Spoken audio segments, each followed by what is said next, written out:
I called the nurse in there because I threw up, I think, one more time after that, maybe two more times after that. And I called the nurse in there and I said, when I came into the hospital, I said, do whatever to save me. But I want to change that because I'm again feeling like a stupid ass mistake is going to do me in. And I did not want to be revived if that happened. That if Yahweh turned my switch off, that it was going to stay off. And I told Kara to hold my hand on my way out if that happened, which she agreed to do. So I called the nurse in and said, I want to change my care to do not resuscitate. When I say do not resuscitate, that means if my heart stops,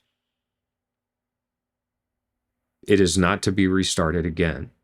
No intubation, no nothing. That if my switch gets turned off, it is staying off unless Yahweh turns it back on himself without anyone touching me.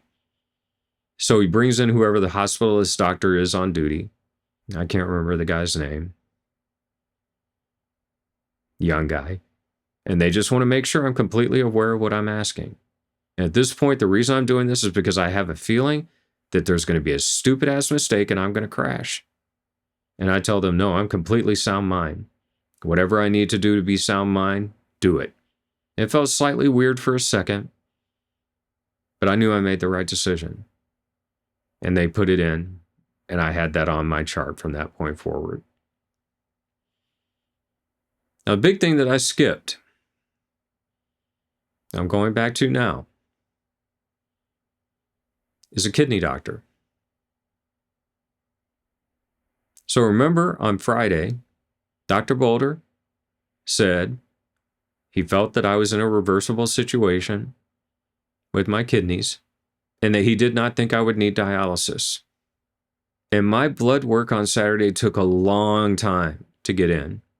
I wanted to know how my creatinine was doing in the new blood work, but it hadn't come in by the time the kidney doctor shows up. This is a guy named Dr. Murphy. This is the doctor that I could not stand. This is the doctor whose bedside manner put me into a really bad space. He was judgy and acting as if I did this to myself. When I've told you that I didn't do anything to cause this, I was struck by lightning. But he couldn't fathom that I didn't cause this myself somehow. At least that's how it felt to me. And he was like Sarit. He was tuned out. He comes in late. I don't know what time it was, probably 3 o'clock in the afternoon.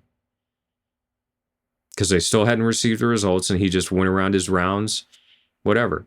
So he finally comes in. And he says, oh, your blood work is not in. But I'm just going to go ahead and recommend that we do dialysis in preparation for you doing the kidney biopsy on Monday. So I'm confused. I ask him, have you gotten my blood work for today? No, I haven't gotten that. So he's basing everything on Friday results. When I was still in the ICU, blood work that had been done 32 hours prior while I'm waiting for new blood work. And he's not going to come back when the blood work comes in. This is his round. And he is checked out. He does not want to be there. He's giving me information that seems conflicting with the previous doctor, Dr. Boulder, who said that he did not think I would need dialysis. But Dr. Murphy said, you should get dialysis before your kidney biopsy because of risk of blood loss. And I'll get to my kidney biopsy soon enough, tell you how that went. But he's saying one thing, Dr. Boulder's saying another, goalposts are shifting, and I don't know what the truth is. And I just don't like this guy's attitude at all, because he's basing it on old information. And he doesn't care about the new information. He's just telling me what he thinks should be going on. And I told him I don't want to be on dialysis unless I have to be on dialysis. And he just kind of like okays me and walks out the door. And that's that. That's all I get from Dr. Murphy. Now, I remember sitting there after this was over, having a really weird deja vu moment that I had two people giving me conflicting medical advice. and that there was going to be some sort of fight between the two of them about what to do. What I didn't know at the time is that they were part of the same team, that there's some guru at the charge of the kidney doctors inside the hospital that tells the various people on rounds they're just guys doing rounds, women doing rounds on a day-to-day basis. They're being led by somebody else saying what to do. I didn't know that at the time because nobody explained that to me. I don't know how any of this stuff works, but I can go back to that Saturday night and the potassium issue and the throwing up, and all of a sudden I became really amenable to the idea of dialysis. I just wanted to feel better. And so by Sunday morning, May 12th, I just want to go back to Friday really quick. As I'd been downgraded to the regular room, I asked Dr. Boulder how soon would I be able to get out of the hospital. He said, we want to hold you here at least until your kidney biopsy on Monday, which I was not looking forward to staying in the hospital that long. And again, I am trying to avoid my clients knowing that I am in the hospital other than the one who already knew. The short job that I took, I did not tell anybody there that I was in the hospital. I was hoping to get out of the hospital before they found out, and maybe not even tell them at all if I didn't have to.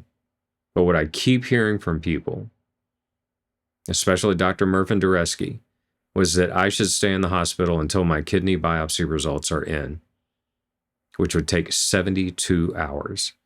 So I've now been told that I'm going to be in the hospital based on a Monday kidney biopsy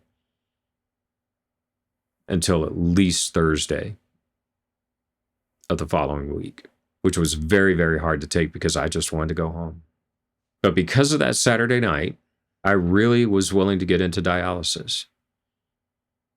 And they come in and say, we're preparing you for a temp catheter, which goes in your neck. It's basically right here. You see a little dot there, right there. That's my first procedure, is getting that put in. In one of the darkest moments, I was reminded of a dream I had right before I went into the hospital, where I was in this really bland-looking house with curtains that didn't go all the way down. And you could see out the curtains that there was a beautiful magic hour type sunlight, probably morning sunlight. But I couldn't lift the curtains to see it. And it was just like a bland thing, almost like a Tinker toy, Lincoln Log or whatever that stuff is called, version of a house. And I remember my mom saying to me, who passed away, pulled herself off life support, and crashed when she had her event. I remember her saying to me, so what's it going to be? Because of how I was feeling that day on that Saturday, there were moments where I thought I was going to give up and just let myself die. If that was what was meant to be. I wasn't going to fight. I just didn't care anymore. But after the incident with the potassium, after all the stuff with the will, I resolved that I was going to fight. That I was never going to give up. I wasn't going to resist the switch if Yahweh turned my switch off. But I was not going to give up. I was not going to do any kind of faux suicide or anything like that. That darkness completely passed of giving up. Because that's all it is, giving up. From that point forward, it was about beating whatever was going on inside me.